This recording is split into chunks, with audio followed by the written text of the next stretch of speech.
یہ خیبر پختونخوا کے جو جنوبی دو ڈویژن ہیں ڈیرہ اسماعیل خان اور بنو میں، وہاں پہ جو ٹیررزم کے انسیڈنٹس کے واقعات ہیں وہ زیادہ ہیں، اور ظاہر سی بات ہے کہ کچھ سال پہلے تک تو خیبر پختونخوا کے تمام اضلاع میں زیادہ تھے۔ اب ناردرن اور سینٹرل کے پی میں واقعات کافی حد تک کم ہو چکے ہیں۔ اکا دکا واقعات آپ کو خیبر یا باجوڑ میں نظر آتے ہیں، لیکن زیادہ جو انٹینسٹی ہے ان واقعات کی وہ آپ کو صدرن دو ڈویژنز میں نظر آئے گی، اور جو 3 اضلاع زیادہ افیکٹڈ ہیں سیٹلڈ ایریاز کے، وہ لکی، ٹانک اور ڈی اے خان ہیں۔ جی دیکھیں، ڈیرہ اسماعیل خان میں جو بالی کھیرا ہے اس کو ایک آئی بی او کے تحت نیوٹرلائز کیا گیا تھا، پھر پڑاکے جو ہے ان کا ایک کمانڈر تھا وہ نیوٹرلائز ہوا، اس طریقے سے ٹانک میں اسلام الدین وغیرہ وہ نیوٹرلائز ہوئے، لکی مروت میں ابھی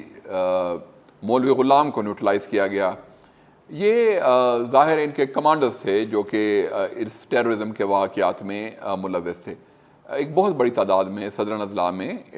نیوٹرلائز کیے گئے ہیں، لیکن ظاہر سی بات ہے جو ان کی ٹیررسٹ کی زیادہ تعداد ہے وہ بھی صدرن دو ڈویژنز میں ان کی تشکیلیں موجود ہیں، تو اس کی وجہ سے جو نمبر آف انسیڈنٹس ہیں اور جو نمبر آف انکاؤنٹرز ہے وہ زیادہ تعداد میں ساؤتھ کے دو ڈویژنز میں ہو رہے ہیں۔ لکی کا اگر آپ واقعہ دیکھ لیں تو یہ ایک بڑا اچھا آپریشن ہوا مولوی غلام والا، جس میں اس کا رائٹ ہینڈ مین تھا ٹیپو گل گروپ کا، اس کو نیوٹرلائز کیا گیا، اور اس کے آفٹر میتھ میں پولیس پہ حملے ہوئے جس میں ہمارے 3 پولیس اہلکار ودن 7 to 8 days شہید ہوئے۔ پولیس کی نوکری بیسیکلی ایک مشکل نوکری ہے۔ ظاہر سی بات ہے کہ پولیس کی نوکری میں جو سی ٹی ڈی کی ہے، پولیس کی ہے، دیگر سیکیورٹی فورسز کی نوکری ہے، اس میں ایک انہیرنٹ رسک انوالوڈ ہے، لیکن کچھ شرپسند عناصر جو ریسنٹ پولیس کی شہادتیں ہوئی ہیں اس کو مس یوز کرنا چاہ رہے ہیں۔ امپورٹنٹ چیز یہ ہے کہ یہ دہشت گردی کے خلاف جنگ میں عوام، police, security forces, intelligence agency سب نے مل کے کام کیا ہے، اور اس مل کے کام کرنے کی وجہ سے ہمیں کامیابیاں بھی ملی ہیں۔ بڑے بڑے کامیاب آئی پی اوز ہوئے ہیں، ان کے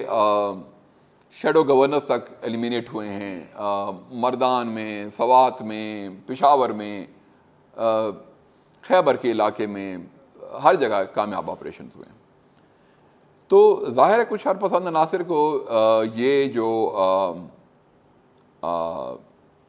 جوائنٹ پازیٹیو کولیبوریشن ہے یہ پسند نہیں ہے، اور وہ اس کو اپنے بیسٹ انٹرسٹ کے لیے استعمال کرنا چاہتے ہیں۔ ظاہر ہے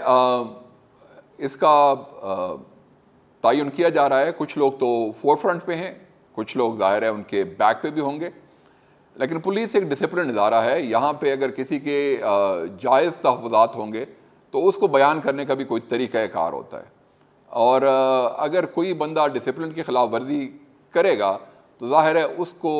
تعدیبی جو کارروائی ہے اس کا بھی ایک طریقہ کار ہے، تو ظاہر ہے اس کو دیکھا جائے گا اور اس پہ عمل کیا جائے گا۔ لکی مروت کی اگر آپ نے بات کی تو لکی مروت میں نفری اسٹرینتھ کم تھی پولیس کی، اور یہ ایشو ٹیک اپ کیا گیا۔ لکی مروت اکیلے میں جو 3 ضلع میں نے مینشن کیے، لکی مروت، ٹانک اور ڈی اے خان، تو لکی مروت میں تقریباً 565 افراد مزید بھرتی کیے جا رہے ہیں، اتنی تعداد میں ڈی اے خان میں، اور 300 کے لگ بھگ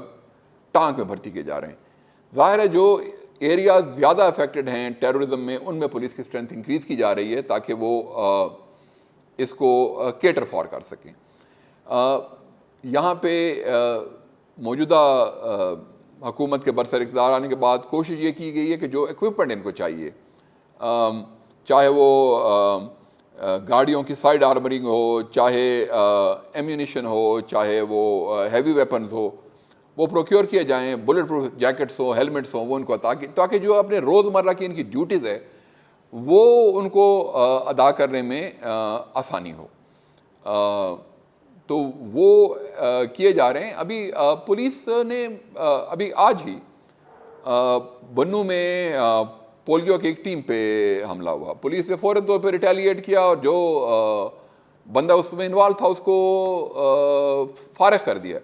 تو ظاہر سی بات ہے یہ آپریشنز ساؤتھ میں لگے ہوئے ہیں. اس آپریشنز میں دہشت گرد بھی مارے جاتے ہیں, بہت بڑی تعداد میں دہشت گرد مارے گئے ہیں, لیکن اس میں پولیس کا نقصان ہو جانا, شہادتیں ہو جانا, دیگر سیکیورٹی فورسز کی شہادت ہو جانا, کیونکہ یہ ایک فائٹ ہے, اس فائٹ میں شہادتوں کا ہو جانا ایک امر ہے جس سے آپ انکار ممکن نہیں ہے. جو کچھ مفاد پرست عناصر نے یہ جو کام کیا ہے روڈ وغیرہ بلاک کرنے کا, ظاہر اس سے تکلیف زیادہ تر عام عوام کو ہو رہی ہے. مریض ہیں, باقی لوگ ہیں, ان کے راستے بند ہو گئے ہیں. دوسری اس میں مختلف قسم کے لوگ پھر اس سے فائدہ اٹھانے کی کوشش کرتے ہیں جن کے اپنے انٹرسٹ ہوتے ہیں. ظاہر سی بات ہے کہ ساؤتھ میں یہ آپریشن بھی جاری رہیں گے. ساؤتھ میں ہمیں کامیابیاں بھی ملیں گی, ہماری کولیبوریشن بھی تمام اداروں کے ساتھ, سیکیورٹی فورسز کے ساتھ, کیونکہ اس کولیبوریشن کے بغیر سکسیس ممکن نہیں ہے. تو یہ کولیبوریشن جاری رہے گی اور ہمارا ظاہر ہے ایفرٹ یہی ہے کہ جو ہمارے لاسز کم سے کم ہوں اور جو ہمارا دشمن ہے اس کے لاسز زیادہ سے زیادہ ہوں.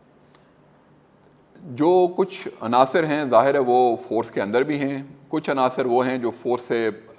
باہر ہیں جو اس لیکن ہماری کوشش یہ ہے کہ جو کہ ہمارے پختون علاقے کی روایات ہے کہ جو مشران ہیں